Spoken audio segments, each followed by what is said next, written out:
Doctor Kumar, बहुत शुक्रिया आपके वक्त का।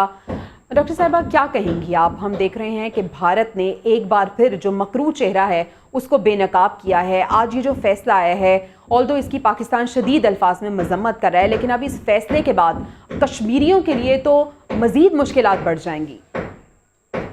ये भारत की एक और कोशिश है कि जो कश्मीरी हुर्रियत है उसको सप्रेस किया जाए, लेकिन मुझे और आपको पता है कि यही भारत था जो कहता था कि हम 72 घंटे में सब कुछ नॉर्मलाइज कर लेंगे। तो आज 2 साल हो गए, कुछ नॉर्मलाइज नहीं हुआ है। लेकिन ये ज़रूर है कि जो कुछ इजराइल कर रहा है उसने भारत को भी एम्बोल्डन किया है। और जिस तरह हम हमेशा से कहते हैं कि 2 मुल्क हैं दुनिया में जो biggest violators of UN resolutions हैं, एक है भारत और दूसरा है इजराइल। और दूसरी अहम बात यह है कि सेफ्रनाइजेशन है भारत में जुडिशरी की भी, यानी चुन चुन के अपने दौरे हुकूमत में ऐसे जजेस को पोजीशन पे लाया गया है या प्रमोशंस दी गई हैं जो सहमत हैं मोदी के आइडियोलॉजी से। अगर उनका थॉट प्रोसेस इंडिपेंडेंट है तो उन्हें जुडिशरी से कल किया गया है, अलहदा किया गया है। तो ये उसी सेफ्रनाइजेशन। तो डॉक्टर हुमा, फिर हम ये कहना गलत नहीं होगा कि जुडिशरी की तो वहाँ पे फिर कोई इम्पोर्टेंस ना हुई, मोदी जो चाहेंगे वही होगा? देखिए, जब इस तरह की हुकूमतें होती हैं तो फिर जुडिशरी कमजोर होती है, क्योंकि उनके अपने जो इंडिपेंडेंट थिंकिंग माहिर कानून हैं वो कहते हैं कि ये गलत फैसला है। और इससे पहले जिस तरह ये लाया गया था तकरीबन पिछले दरवाजे से गवर्नर रूल लगा के, इसकी शुरुआत भी गलत थी और इसकी आज जो फैसला आया है वो भी गलत है। लेकिन जो ज्यादा तकलीफ दह बात है वो ये कि जो ताकत का जोर है और जो रूल ऑफ लॉ या कानून की हुक्मरानी कमजोर हो रही है पूरी दुनिया में, और ताकत का जोर जो है वो बिल्कुल ऐसे ही देख रहे हैं जिस तरह से पहले हमने बात की कि इसराइल भी वही कर रहा है, इंडिया भी वही कर रहा है। डॉक्टर उमा, अब कोई फोरम है जहाँ पे आवाज उठाई जा सकती है? देखिए, जो फोरम तो वही है जो इस वक्त इजराइल के खिलाफ इस्तेमाल हो रहा है, और वो है स्ट्रीट।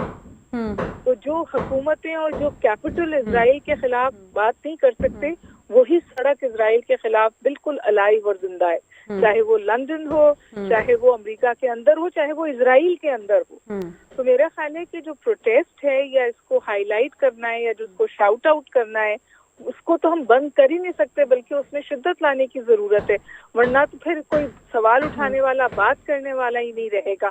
तो मेरा ख्याल है कि पाकिस्तान का स्टांस इस वक्त सही है, वो इसको हाईलाइट भी कर रहा है, जो इसके लीगल पॉइंट्स हैं उनको भी उजागर कर रहा है, और फिर ये भी बात हो रही है कि जो फोरम्स हैं उस पे इस हवाले से बात की जाए। और डॉक्टर हुमा, फोरम पे तो बात होगी, पाकिस्तान इसकी मजम्मत भी करे, लेकिन अगर हम कश्मीरियों की बात करें तो एक तो उन पे जुल्म किया जा रहा है, हुर्रियत रहनुमाओं की नजरबंदी हो रही है, महबूबा मुफ्ती के घर को सील कर दिया गया है। दूसरी जानिब अगर कोई ट्वीट करेगा या ये फोरम, सोशल मीडिया का फोरम इस्तेमाल करेगा और बात करेगा, उसको भी दहशतगर्द गर्दाना जाएगा और उसको अरेस्ट कर लिया जाएगा। तो ये अकास ह्यूमन राइट्स की वायलेशन हुआ। ये अकास इस बात का हुआ कि इस वक्त हुकूमत जो है उसको पता है ये फैसला ऐसा आया है जिसके खिलाफ रेजिस्टेंस आएगी, जिसके खिलाफ बात होगी, और वो प्रीएम्प्टिवली ऐसे स्टेप्स ले रहे हैं कि मोमेंटम ना बिल्ड हो इसके बरखिलाफ।